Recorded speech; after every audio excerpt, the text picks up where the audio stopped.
নমস্কাৰ বন্ধু বান্ধৱীসকল, স্বাগতম জনাইছোঁ জব নিউজ আছাম ইউটিউব চেনেলৰ নতুন এটা ভিডিঅ'লৈ। আজি আমি এই ভিডিঅ'ত অসম চৰকাৰৰ আহিবলগীয়া চাকৰি পৰীক্ষাৰ বাবে অতি গুৰুত্বপূৰ্ণ কিছুমান প্ৰশ্নৰ উত্তৰ আলোচনা কৰিম। তো আহক দেৰি নকৰাকৈ ভিডিঅ'টো আৰম্ভ কৰোঁ।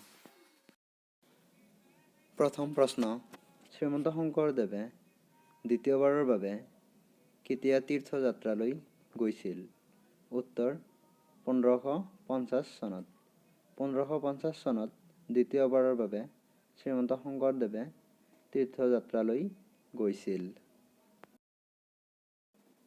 দ্বিতীয় নম্বৰ প্ৰশ্ন, কিমান চনত ডক্টৰ ভূপেন হাজৰিকাই অসম সাহিত্য সভাৰ সভাপতি হৈছিল? উত্তৰ 1993 চনত। 1993 চনত ডক্টৰ ভূপেন হাজৰিকাই অসম সাহিত্য সভাৰ সভাপতি হৈছিল। 3 নম্বৰ প্ৰশ্ন, অসম সাহিত্য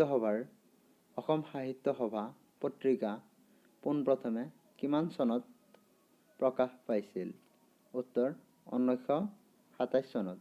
1927 চনত অসম সাহিত্য সভা পত্ৰিকা প্ৰকাশ পাইছিল। 4 নম্বৰ প্ৰশ্ন, অসমৰ কোনজন গায়কে 2007 চনত ৰাষ্ট্ৰীয় ৰজত কমল বঁটা লাভ কৰিছিল? উত্তৰ জুবিন গাৰ্গ। জুবিন গাৰ্গে 2007 চনত ৰাষ্ট্ৰীয় ৰজত কমল বঁটা লাভ কৰিছিল। 5 নম্বৰ প্ৰশ্ন, 1915 চনত বিখ্যাত নাটক জয়মতী কুঁৱৰী কোনে ৰচনা কৰিছিল? উত্তৰ লক্ষ্মীনাথ বেজবৰুৱা। 1915 চনত লক্ষ্মীনাথ বেজবৰুৱাই বিখ্যাত নাটক জয়মতী কুঁৱৰী ৰচনা কৰিছিল। 6 নম্বৰ প্ৰশ্ন, কোনে ৰবীন্দ্ৰনাথ ঠাকুৰৰ গীতাঞ্জলিখন বড়ো ভাষালৈ অনুবাদ কৰিছিল? উত্তৰ সুৰৎ নাৰ্জাৰী। সুৰৎ নাৰ্জাৰীয়ে ৰবীন্দ্ৰনাথ ঠাকুৰৰ গীতাঞ্জলিখন বড়ো ভাষালৈ অনুবাদ কৰিছিল। 7 নম্বৰ প্ৰশ্ন, কোনখন অসমীয়া উপন্যাস দ্বিতীয় বিশ্বযুদ্ধৰ কাহিনীৰ আধাৰত বৰ্ণনা কৰা হৈছে? উত্তৰ জংগম। জংগম অসমীয়া উপন্যাসখন দ্বিতীয় বিশ্বযুদ্ধৰ কাহিনীৰ আধাৰত নিৰ্মাণ কৰা হৈছে। 8 নম্বৰ প্ৰশ্ন, অসমীয়া দৈনিক ইংৰাজী কাকত দ্য আছাম ট্ৰিবিউনৰ প্ৰতিষ্ঠাপক কোন আছিল? উত্তৰ ৰাধা গোবিন্দ বৰুৱা। ৰাধা গোবিন্দ বৰুৱা অসমীয়া দৈনিক ইংৰাজী কাকত দ্য আছাম ট্ৰিবিউনৰ প্ৰতিষ্ঠাপক আছিল।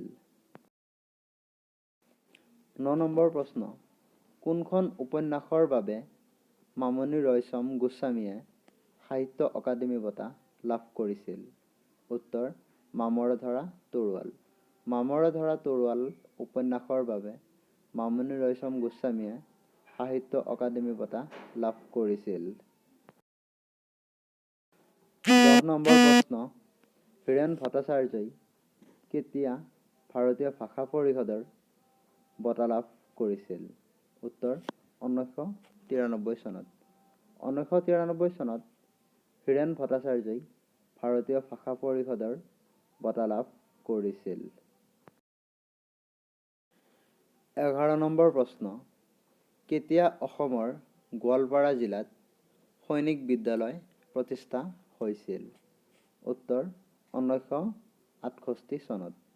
1968 চনত অসমৰ গোৱালপাৰা জিলাত সৈনিক বিদ্যালয় প্ৰতিষ্ঠা হৈছিল। 12 নম্বৰ প্ৰশ্ন, অসমীয়া আলোচনী বিজুলী কিমান চনত প্ৰকাশ পাইছিল? উত্তৰ 1890 চনত। 1890 চনত অসমীয়া আলোচনী বিজুলী প্ৰকাশ পাইছিল। 13 নম্বৰ প্ৰশ্ন, পদ্মভূষণ বঁটা লাভ কৰা প্ৰথম অসমীয়া গৰাকী কোন আছিল? উত্তৰ অমিয় কুমাৰ দাস। প্ৰথম অসমীয়া পদ্মভূষণ বঁটা লাভ কৰা ব্যক্তিগৰাকী অমিয় কুমাৰ দাস। 14 নম্বৰ প্ৰশ্ন, সাগৰম দ্য টি ষ্টৰী নামৰ গ্ৰন্থখনৰ লিখক কোন? উত্তৰ অৰূপ কুমাৰ দত্ত। সাগৰম দ্য টি ষ্টৰী নামৰ গ্ৰন্থখনৰ লিখক অৰূপ কুমাৰ দত্ত। 15 নম্বৰ প্ৰশ্ন, গুৱাহাটী পৌৰ নিগমৰ প্ৰথমজন মেয়ৰ কোন আছিল?